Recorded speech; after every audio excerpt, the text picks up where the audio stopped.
नाशिकच्या त्र्यंबकेश्वर मार्गावर 20 जुलैला झालेल्या अपघातामध्ये गंभीर जखमी झालेले दिलीप काळे यांचा मृत्यू झालाय।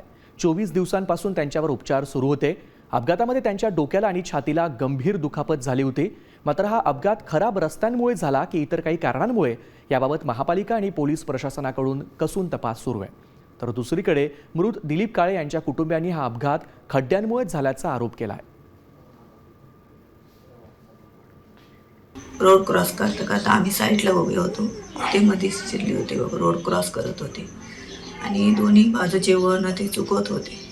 पण तिथं 2 खड्डे होते, एक ह्या बाजूने होता, एक ह्या बाजूने, आणि तिकडून मोटरसायकलवाला आला आणि तो खड्डा वाचवता ते खड्ड्यातून वर निघाला आणि माझ्या मिस्टरांना धडक दिल्या माझे मिस्टर खाली कोसळले आणि तिथं मोठा दगड होता, त्या दगडावर डोकं आपटलं आणि गंभीर त्यांच्या डोक्याला मार लागला। रस्त्यांचे कामं चालू असल्यामुळे एक साईडचा पूर्ण रस्ता बंद केलेला होता आणि दुसऱ्या साईडला दोन्ही साईडचे वाहनं चालू होते।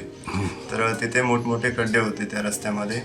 तर पप्पा रस्ता क्रॉस करत असताना एक 2 व्हीलरवाला रस्ता चुकवण्याच्या नादात त्यांनी पप्पांना धडक दिली। तर पप्पांचा पाय दुसऱ्या खड्ड्यामध्ये अडकून ते तिथे खाली कोसळले दगडावरती आणि तिथे त्यांना मेंदूला जबर मार लागला।